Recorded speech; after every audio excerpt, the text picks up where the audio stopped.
Dan Richo, Satu Shaw. We've got producer Josh Elliott Wolf back with us. Hello. I missed you guys. Yeah, I know. You were crushing it on the People Show, doing the post-game show last night as well. Yeah. And so I'm not with you guys tomorrow either because there's another post-game show. All these early games. Yeah. That's all right. I mean, hey, the young buck has to shine. Yes. That's what they say. Personally, I like the People Show better with you on it. Don't tell Vic I said wow. Thank you. I immediately sent that to you. Let's get into the overrated, underrated submission. Overrated, underrated. Bick. Yeah, that's the first one, actually. No. Mikheyev in the top 6. That's from Andre. Overrated or underrated? I think it's underrated now because I think this idea that he can't play there, I think is a bit overstated. Man, I'm starting to feel bad for Ilya Mikheyev. What did he do to receive the scorn of Canucks Nation right now? Because there is nothing Ilya Mikheyev can do that is going to win him over in the fan base right now. Because every single person watching the Canucks or looking at Canucks stats, they see Nils Höglander with however many goals he's got, and they look at Ilya Mikheyev and they're like, this guy hasn't scored in months. And they're just like, well, put two and two. That guy, Nils Höglander, should be in that guy, Ilya Mikheyev's spot, and I won't hear any other argument otherwise.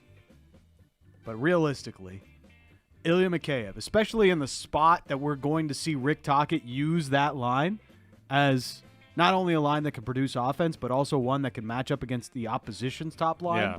That's not something Nils Höglander is built to do at this stage of his career, and Ilya Mikheyev is, even if he's not scoring goals. And that's why he is underrated. He still brings real tangible value, even if the production's not where he needed to be. But again, as we outlined before, he's still on pace for half a point per game. He's on pace for 40-some points, 18 goals. If he gets a little hot, maybe he's on pace for 20 goals yet again. It's the production. And to be fair, I mean, he only has 3 points in his last 14 games, I believe it is. And over that time, I think he's something like a -7 or something, or 6. So, yeah, he can be better than what he's been. I do agree that he can be better than what he's been. He needs to improve. The coach challenged him. Yeah. And I did think he played better, and he showed some chemistry with Pettersson and Mikheyev. I mean, Pettersson and Lindholm. We should remember, too, a lot of those games or these games where Mikheyev has had basically next to no offense was with that really awkward line with him, Suter, and Kuzmenko. Yeah. And it didn't work. But everything else was working, so Tocchet just kind of kept it together for a while. Yeah. When the Canucks were, they went to the lotto line, and so they had to have Suter, Kuzmenko, and Mikheyev together. And they went 5 or 6 games without scoring a goal together. So it was and has been tough, but I liked him a lot last night, actually. I thought his first period was great. I thought he understood or heard the challenge from Rick Tocchet, it seemed like, and his game, he definitely popped for me in the first period. I agree. And stat correction on myself. I'm like the NHL, but not a month late.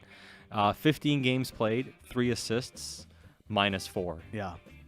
Okay. So, yeah, the production needs to tick up a little bit. And it probably will with this new line. I can almost guarantee it. I smell an Ilya Mikheyev goal coming at some point on this road trip. Ooh. It's not a really hot take, but no.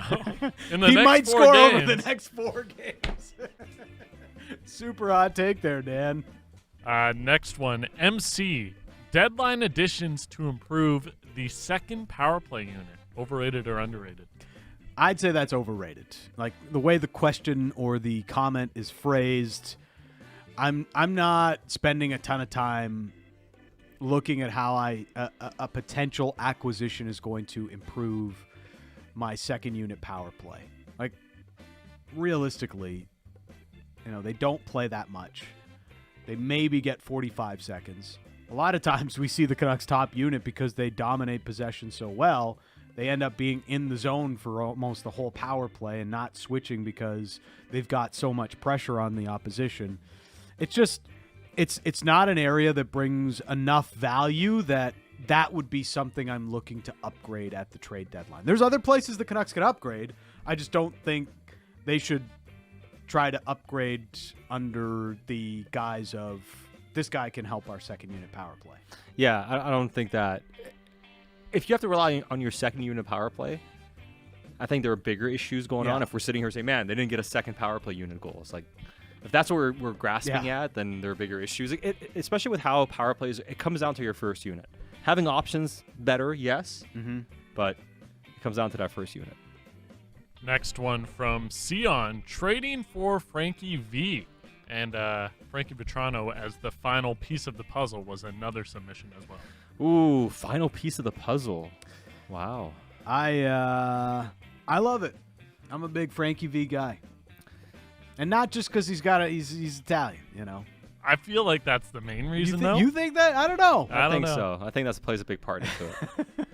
If his name was like Frank Johnson, and he had 21 goals or whatever, his goal song would have to be something from Frankie Valley. You're already making up goal songs and stuff. He's envisioned this one too many times. You got already. A vision board at home. Yeah. Frankie V, just completes the All-American line with JT Miller and Brock Besser. Yeah, I mean he's the type of he's the type of gritty third guy on a line that can play in your top six, can go north-south, has some physicality, has a little bit of pop, like a lot of things that you like about it, right? Yeah.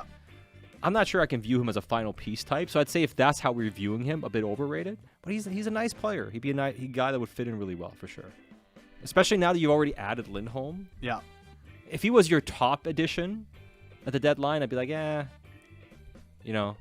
we outlined in the first segment what Lindholm brings. He's just like, there's two traits that I think he brings to the top six that the Canucks really need. And the one trait he might be missing, like, I don't think he's the best forechecker. So maybe that's one area, or that's maybe not his necessarily designed role in Anaheim, but he would have to do that in Vancouver if he's playing with, let's say, JT Miller and Brock Besser. But he gives you scoring touch. And he brings speed. Like, he's definitely among the pacier forwards that could be available. And I think the Canucks definitely could use a little bit more speed through their lineup. That leads into our next one. Tom A. Canucks team speed, overrated or underrated?